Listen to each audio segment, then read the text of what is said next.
हमारे प्यारे तिलचट्टे, है ना? यही बोल सकते हैं विचारों के साथ अभी तो।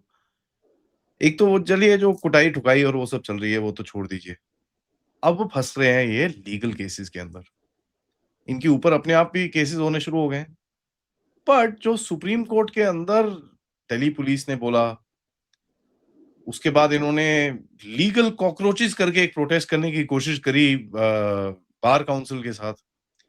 वहाँ पर जो हुआ,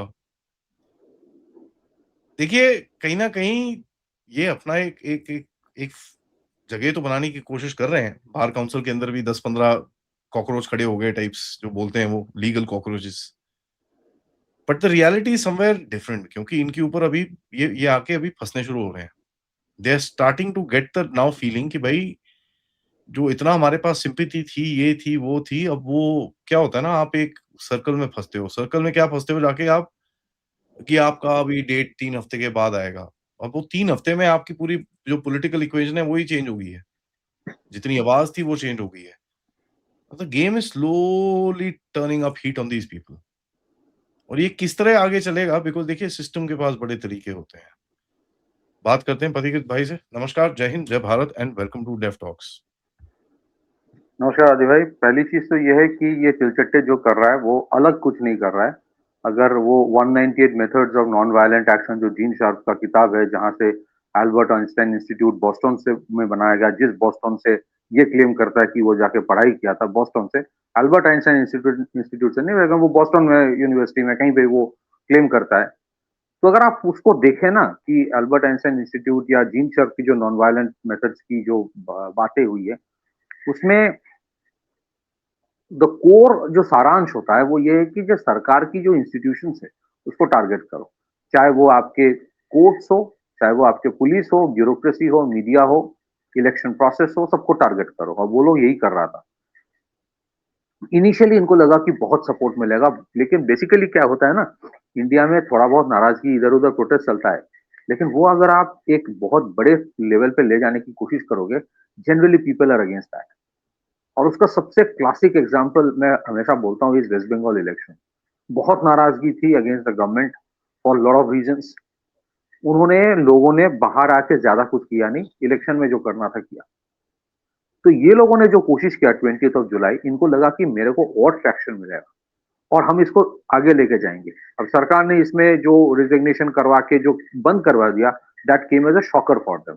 फिर ये शुरू कर दिया इधर उधर स्कूल जाना, ये जाना। अच्छा, मैं तो इनको बोलता हूँ कि आप आओ ना, आप दिल्ली के स्कूल्स में जाओ और पिछले 10 साल 12 साल में जो पूरा एक रिपोर्ट कार्ड है वो बनाओ। केजरीवाल के जमाने में जो वर्ल्ड क्लास स्कूल बना था उसका क्या है, बनाओ। नहीं बनाएगा वो लोग। The issue is this. आप बताइए आदि भाई, कल मान लीजिए कोई एक स्कूल में आप चले जाते हो अचानक, और मैं बोलता हूँ कि मैं इंस्पेक्शन करूंगा। एक तो इनकी जो औकात है, मैं सीरियसली बोलना चाहता हूं, इनकी जो प्रोटेस्ट चल रहा था 20 जुलाई का प्रोटेस्ट में, as per the documents given by the Delhi police to the court, उसमें 2800 से ज्यादा ऐसे लोग थे जिनके ऊपर डकैती, चोरी, रेप, पोक्सो का केस है। ये तो इनके फैन फॉलोइंग है। कल अगर आपको स्कूल में ये लोग जाते हैं ना, 50 तो लोग लेके चले गए इंस्पेक्शन करने, इसमें किसका क्या बैकग्राउंड है किसी को पता है? और वहां जो बच्चे हैं, who will ensure the security? तो ये जो कर रहा है ना, इज इट लीगल? अब बोलेंगे, ये बोलेंगे मैं लेगालिटी मानता ही नहीं हूं, इस देश की लेगालिटी ही नहीं मानता हूं, मैं इस देश को देश ही नहीं मानता हूं, इनकी पुलिस को नहीं मानता हूं, जुडिशरी को नहीं मानता हूं, मीडिया को नहीं मानता हूं। जिस जो भी उसको क्रिटिसाइज करेगा उसको ये गोदी मीडिया बोलता है, फिर अगले दिन उसी मीडिया के गोदी में बैठ के इंटरव्यू देता है। सो बेसिकली इनका ये बेसिकली एक टेम्पलेट, कोई इंप्रूवमेंट की नहीं है, कोई सुधार की नहीं है। उनको बोलो एक व्हाइट पेपर निकाले कि स्कूल्स में क्या रिफॉर्म चाहिए। मैं फिर से बोल रहा हूं, जब जब ये पूरा रिफॉर्म की बात यूजीसी की हो रही थी, ये जो एग्जाम्स की नीट की, एक रिकमेंडेशन इनके तरफ से नहीं आया। सिमिलरली इनके स्कूल्स में क्या रिफॉर्म चाहिए? इतने बड़े देश है, इतने सारे स्कूल से चैलेंजेस हैं, कोई कौन मना कर रहा है कि कौन नहीं बोल रहा चैलेंजेस नहीं है? But the method that you are trying to use, आपके लिए स्कूल एक जरिया है, आपको कोई फर्क नहीं पड़ता। आपको कोई फर्क नहीं पड़ता। It's just a medium to gain traction. It's just a medium to show कि मैं ना डी फैक्टो डीएम हूं, मैं डी फैक्टो एसपी हूं, मैं ही सब कुछ हूं। और ये एक टेम्पलेट के तहत कर रहा है। It's a template. उनको कोई मतलब नहीं होता है कि जुडिशरी में कोई रिफॉर्म आ रहा है, एजुकेशन में क्या रिफॉर्म आ रहा है, इसमें क्या रिफॉर्म, कुछ नहीं जाता। बट ये जो प्रोसेस चल रहा है, कोई भी किसी स्कूल में जाके बोलेगा मैं इंस्पेक्शन करने आया हूं, this is a template for एनर्की। आपको कहीं ना कहीं कुछ तो मानना पड़ेगा। मैं हर जगह जाके नहीं बोल सकता कि मैं नहीं मानता, मैं एसपी को नहीं मानूंगा स्टेट डिस्ट्रिक्ट के, मैं डीएम को नहीं मानूंगा, मैं जाके चेक करूंगा। और ये जो टेम्पलेट है ना, आप देखेंगे 2014 के इलेक्शन के पहले आम आदमी पार्टी यही करता था। अब दिल्ली छोटा जगह है और हमारे यहाँ लटियंस मीडिया होता ही होता है, मीडिया घूम घूम के तुम जा रहे हो महाराष्ट्र के गांव में, राजस्थान के गांव में, एक दिन सह लेगा, 2 दिन सह लेगा, तीसरे दिन डंडा निकाल लिया। सो इनके लिए प्रॉब्लम, मैं अब फिर से बोल रहा हूं, मैं बार बार ये चीज बोल रहा हूं, protest is not the problem. आप किसी भी चीज के ऊपर आपको प्रोटेस्ट करने का हक है,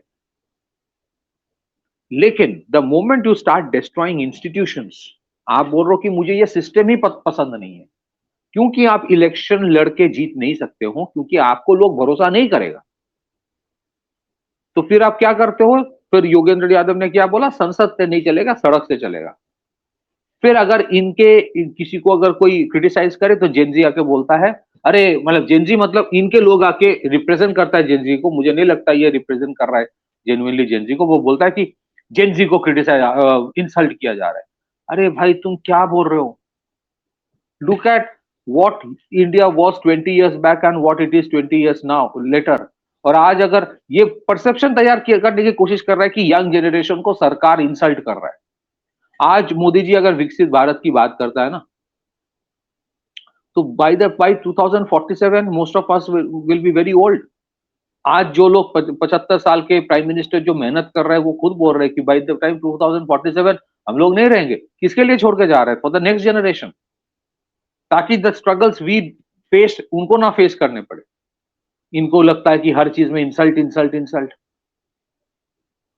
सो रियलिटी इज, ये टेम्पलेट केओस की है, और कहीं ना कहीं आपको you need to stand back, you need to put your foot down and say कि ये नहीं चलेगा, ये चल नहीं सकता, क्योंकि कल आज जो स्कूल में घुस रहा है ना, कल आपके घर में घुसेगा। और I am telling you why I am saying this, ये टेम्पलेट हम लोग बंगाल में देख चुके हैं। We have seen this template of anarchy. 34 साल में इन लोगों ने क्या कर दिया प्रोटेस्ट के नाम पे। There has to be a process. Society का मतलब क्या होता है कि एक कुछ अब नियम बनाते हैं, उस नियम के तहत हर कोई चलेगा। हाँ, उसमें कोई एबरेशंस होता है, डिविएशंस होता है, you have the right to protest, you have the right to seek justice, you have the right to reform. और अगर आपको लगे कि सिस्टम ठीक नहीं है, तो आप उस सिस्टम से इलेक्ट होकर आके चेंज कीजिए। इस देश में अगर इतने बार अमेंडमेंट हुआ कॉन्स्टिट्यूशन का, इसका मतलब यही होता है कि जहां जहां लगा कि चेंजेस की जरूरत है, वो हुआ है। अब प्रोटेस्ट भी हुआ है, प्रोटेस्ट से भी चेंज हुआ है, ये भी सही है, लेकिन प्रोटेस्ट का भी एक लिमिट होता है। Protest can not be a profession, protest can not be a permanent affair. मैं 365 दिन प्रोटेस्ट करूंगा। आज लेफ्ट पार्टीज ना, सीपीएम जो है बंगाल में 34 साल के बाद ये डीलेजिटिमाइज्ड हुआ क्यों? डीलेजिटिमाइज्ड हुआ क्यों? जब मर्जी जो मर्जी करो, किसी को नहीं मानूंगा। Can you imagine a state जहां 60,000 companies got lockdown? Imagine what they have done, what they must have done. मैं बार बार ये चीज क्यों बोल रहा हूं? क्योंकि ये लोग वही करेगा। पैसा खर्च करो अभी। आई एम टेलिंग यू, अगर ये लॉयर्स के साथ करने की कोशिश कर रहा है, हाँ, कल को लॉयर का प्रोफेशन जो है ना, लॉयर को तो जाके कोर्ट में जाके ही केस लड़ना पड़ेगा। वो कोई कैंगरू कोर्ट तो अलग से बना नहीं पाएगा। तो लॉयर का प्रोफेशन जो है ना, that is dependent on respecting the sanctity of the court. और ये लोग बोलेगा कोई कोर्ट को ही नहीं मानूंगा, चलो प्रोटेस्ट करते। प्रोटेस्ट करते हैं, रेजिग्नेशन मांगते, यही चीज है। इनको पूछो जुडिशियल रिफॉर्म क्या चाहिए, एक शब्द नहीं बोल पाएगा। सारे के सारे अय्याश है। ये अभिजीत ने जिसके बारे में बताया ना, जीके में रहता, मैं जीके के बहुत करीब रहता हूं, मुझे पता है जीके का लाइफस्टाइल क्या है। I know that. तो कहां पढ़ाई करते हैं ये लोग? So these are tool kits of anarchy. और ये अपने आप को ऐसे दिखाएगा कि इनके खिलाफ कुछ बोलो तो वो प्रोजेक्ट करेगा कि देखो देखो जेनजी को है, एक तो फालतू का जेनजी कॉन्सेप्ट है और जेन वाई कॉन्सेप्ट है, सब सारे यंग जनरेशन है, हम भी एक दिन यंग थे, ये भी यंग है, कल कोई और होगा। ये फालतू का ये सब जो हमारी एक ना मतलब मुंह से लाल गिरते हैं कि अमेरिका ने कोई टेम्पलेट बनाया उसको तुरंत ले लो। दिमागी तौर पे अभी यहाँ भी बहुत सारे फिरंगी है ना। So this is the way they try to project it in a manner as if as if things are extremely bad in the country, as if things are इतना बुरा है कि इससे बुरा देश कोई है नहीं। मैं ये यंग जनरेशन को हाथ जोड़ के बोलूंगा कि आप लोग एक बार, आपको कोई किसी को वोट देना है आप दीजिए, आपका चॉइस है, बट आप देख लीजिए ये जो टेम्पलेट ये लोग कोशिश कर रहा है करने की बार बार, क्योंकि उनको मैसेज है कि भाई बंद मत करो, कहीं ना कहीं कुछ करो। आपको मैं सबको बोलूंगा बांग्लादेश को देख लो, बांग्लादेश का जो प्राइम इंडस्ट्री था जिससे उनको सबसे ज्यादा फॉरेन एक्सचेंज अर्निंग होता था, टेक्सटाइल खत्म हो गया। नेपाल का जो प्राइम इंडस्ट्री था टूरिज्म खत्म हो गया। Nepal, Bangladesh, Sri Lanka, Syria, Libya, whole of Middle East क्या हाल है, यूक्रेन का क्या हाल है। आप सोचिए, मैं फिर से बोल रहा हूं, अमित शाह जी का जो साउथ का विजिट है कितना इंपॉर्टेंट है, और ये नॉर्थ ईस्ट साउथ इनको इतना इंपॉर्टेंस क्यों देते हैं। आप सोचिए इन लोगों ने यूगोस्लाविया में क्या किया था। इनफैक्ट ये कहा जाता है one of the first places जहां पे जीन शार्प का जो टेम्पलेट है वो इस्तेमाल किया गया था, वो यूगोस्लाविया था। एक शब्द है इंग्लिश में आजकल बहुत इस्तेमाल होता है जियोपॉलिटिक्स में, उसका नाम है बॉल्कनाइजेशन। बॉल्कनाइजेशन का मतलब क्या होता है, यूगोस्लाविया जो था that was one of the last remnants of Soviet, जो वार्सो पैक्ट का जो कम्युनिस्ट ब्लॉक था या सोशलिस्ट ब्लॉक था, यूगोस्लाविया को तोड़ के इन लोगों ने सर्बिया बनाया, इन लोगों ने क्रोएशिया बनाया, इन लोगों ने बॉस्निया बनाया, इन लोगों ने कोसोवो बनाया, और पता नहीं 2-3 और भी होगा शायद। तोड़ दिया। बॉल्कनाइजेशन इसका मतलब होता है एक देश को तोड़ के 4-5 करो। And some people have this aim. ये तो चर्चिल जो है 1947 में बोल कर गया था कि इंडिया जो है कुछ सालों में ये बिखर जाएगा। वही टेम्पलेट ये लोग लेके अभी भी कोशिश कर रहा है कि नहीं नहीं, इंडिया जो है वो देश नहीं है, it's just A union of states. States अलग अलग है। तो हमारा जो फेडरल स्ट्रक्चर है ना, आप सोचिए किस हद तक ये लोग सोच रहा है। यहाँ पे दीपके सौरभ दास, ये सारे जो प्यादे हैं इनके पीछे का दिमाग सोचिए, इनके पीछे जो है, we are a federal republic, but some people try to project this federal republic as what? Oh, we are a confederation, as if we are a confederation of independent states. States are important, center is not important. इनका problem होता है centre से, because कोई भी देश का अगर central government strong होता है ना, इनके लिए ये प्रॉब्लम हो जाता है। बिकॉज द सेंट्रल गवर्नमेंट, चाहे कोई भी पॉलिटिकल पार्टी पावर में हो, वो अगर स्ट्रांग होता है, it acts as a glue to keep all intact. लेकिन अगर आप उसको डिसेंट्रलाइजेशन ये बोल बोल के छोटे छोटे हिस्सों में बांट लोगे, रशिया में 12th सेंचुरी से शुरू करके आज तक जो कोशिश किया जा रहा है, इंडिया में भी वही कोशिश की जा रही है, इनको तोड़ो।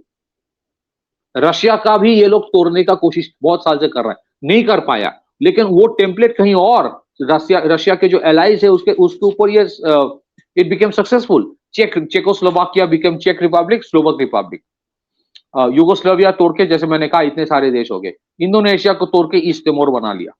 इनके यहां पे भी they would love to see a day, इनकी ड्रीम है नॉर्थ इंडिया एक अलग रिपब्लिक बन जाए, साउथ इंडिया एक अलग रिपब्लिक बन जाए, नॉर्थ ईस्ट एक अलग रिपब्लिक बन जाए। और ये सारे चीज करने के लिए सबसे इंपॉर्टेंट फर्स्ट है कि डीलेजिटिमाइज करो the essence of India, delegitimize करो the government of India, delegitimize its judiciary, delegitimize its police. और पुलिस को पहले कर लीजिए। आप देखिए, पुलिस को इन लोगों ने पहले टारगेट किया दिल्ली में जब हुआ, पुलिस को मारना, पुलिस को मॉक करना, पुलिस के ऊपर मार के फिर फूल दे के बोल रहा है आपको शर्म नहीं आता, आपके घर में बच्चे नहीं है। This is a template.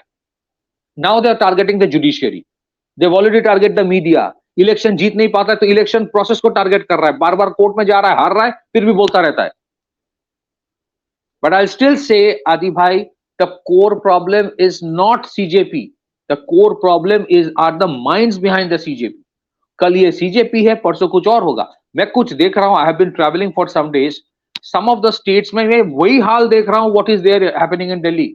Strategic communication में बहुत प्रॉब्लम है, नेगेटिविटी इतना फैल गया ना, negativity, because the moment you open the social media आपको नेगेटिविटी ही दिखेगा, आपको नेगेटिव न्यूज ही देश के बारे में मिलेगा, आपको पॉजिटिव कुछ दिखेगा नहीं। अगर 100 पॉजिटिव काम हुआ है उसमें एक पॉजिटिव काम आपको दिखेगा नहीं, क्योंकि आज के बच्चे न्यूज़पेपर नहीं पढ़ते हैं, आज के बच्चे अच्छे कुछ देखते नहीं। एंड जैसे आपने कहा था, आप ही से मैंने सीखा है, जो वायरल होता है वो कौन होता है? Vicious, violent and vulgar.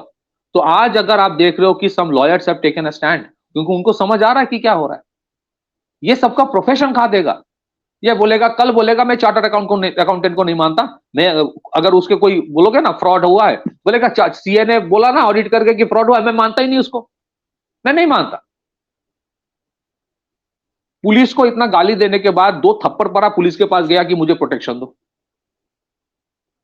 Abhijit का जो जिसको भेजा था उसके घर के बाहर सिर्फ खड़ा हुआ, कर चला गया कोर्ट में डिफेमेशन के, या डिफेमेशन नहीं तो कोई सूट फाइल किया है प्राइवेसी का। तो तुम जिस इंस्टीट्यूशन को गाली दे रहे हो वहां पे क्यों जा रहे हो? जाओ ना बोस्टन में जाके जीन साहब के आत्मा को बोल के आओ। सो आई एम टेलिंग यू कि सीजेपी वाला प्रॉब्लम खत्म नहीं हुआ है, और अगर कल सीजेपी खत्म भी हो जाता है ये प्रॉब्लम बार बार आएगा। इसके लिए सरकार को एक चीज करना बहुत जरूरी है, इंप्रूव योर स्ट्रेटेजिक कम्युनिकेशन। और हर सरकार की बात बोल रहा हूं, अगर मुझे कोई सरकार पसंद में नहीं है, I will fight election against that, but I will not destroy the institutions. इस देश में ये चीज, और दुख की बात सबसे बड़ी चीज क्या है आदि भाई, कुछ लोग इस देश में जो इलेक्शन नहीं जीत पा रहा है, वो लोग सोच रहा है कि इस पॉलिटिकल पार्टी या पॉलिटिकल एस्टेब्लिशमेंट को हराने के लिए मुझे सारे इंस्टीट्यूशंस को खराब करना है। ये हो रहा है आज, because they can't go to the court and fight, they can't fight election. तो क्या करो, लोगों का जो भरोसा है ना इन चीजों के ऊपर, उसी को खत्म कर दो। इमेजिन एक स्कूल में जाता है, उसके टीचर को जलील करता है, अगले दिन बच्चे जो वहां बैठा है, कल वो उस टीचर को रिस्पेक्ट कर पाएगा आदि भाई? आप बताइए। Imagine what they are doing. और क्या हो रहा है कि एक दिन 2 दिन प्रोटेस्ट हुआ, लोगों को इंटरेस्ट आया कि अच्छा क्या हो रहा है, लेकिन देन दे रियलाइज कि यार ये तो मेरे बच्चे को भविष्य खराब होने वाला है। What is happening? So I find a interesting trend. पहले जो था ना, पिछले 15-20 दिन में मैं देख रहा हूं, parents have become a little conscious. हाँ, बाकी चीजें इनको कोर्ट में घुसना है, घूमना है, घुमाना चाहिए इनको। क्या लॉ सिर्फ आप और मेरे लिए है? कानून सिर्फ आप और मेरे लिए है? एक चीज इधर उधर होना हुआ नहीं हमारे खिलाफ तो बहुत चीज हो जाएगा, लेकिन इनके लिए दे आर अबव लॉ। मतलब मैं पुलिस को पीटूंगा और फिर बोलूंगा कि मैं तो स्टूडेंट हूं, मेरे खिलाफ केस मत करो। ये टेम्पलेट है, ये सौरभ दास का आइडिया नहीं है, उसमें उतना दिमाग ही नहीं है, ये दीपके का आइडिया नहीं है, ये टेम्पलेट है। And you are fighting that template, you are fighting that fund. मैं फिर से दोहरा रहा हूं बिकॉज ये दोहराना जरूरी है। जॉर्ज सोरोस जो बोलता है ना, जॉर्ज सोरोस की I am pledging billions of dollars to fight nationalism, उसका ये ही टेम्पलेट है। मैं अगर अपने देश से प्यार करता हूं, I will respect is judiciary, I will respect the man in uniform. तो जो जुडिशियरी के खिलाफ बोला जा रहा है, जो आर्मी के खिलाफ उस दिन वो लड़की ने बोली, लड़की आंटी जो भी है वो बोली, वो द सेम टेम्पलेट, आर्मी को जलील करो, ये फ्लॉप हो गया। But imagine what they were trying to do, what she was trying to say. मुझे नहीं लगता कि एक्सीडेंटल है वो। She wanted to delegitimize the army. यहां पे भी है ना कुछ लोग जो अनशन बकता रहता है कि सड़क का गुंडा ये so, this is the template. So उस टेम्पलेट को हराना है तो you have to fight back. और मुझे लगता है कि जो भी हो, whether you like a government और you don't like the government, fight out the election. But institutions को जिस दिन आप खत्म कर दिया ना, देश नहीं रहेगा। And that's why it is important for the institutions to fight back. कल अगर पुलिस डिमोरलाइज हो जाए कि भाई मुझे यूनिफॉर्म नहीं पहनना है, मेरा काम थोड़ी मार खाना है, तो क्या नतीजा होगा? अगेन आई रिपीट, मैंने पहले भी बोल चुका हूं, नतीजा है स्पेन। 70,000 घुस गया, पुलिस खड़ा है, पता ही नहीं करना क्या है। This is exactly what these people want to happen in India. Back to you Adivasi. That is true, and they're getting now, they're starting to get pushback, and which is what we want कि भाई civil society से pushback आए, because तभी ये सीधे होंगे, otherwise they won't, इनको समझ में नहीं आएगा वो क्या रहा है। So let's see what happens. इसके ऊपर हम बात करते रहेंगे, इसको ट्रैक करते रहेंगे। सबसे रिक्वेस्ट है, वीडियो को लाइक करिए, सब्सक्राइब करिए and share this with your friends and families, and of course if you can do support as well. Check out our description and our website. नमस्कार, जय हिंद, जय भारत।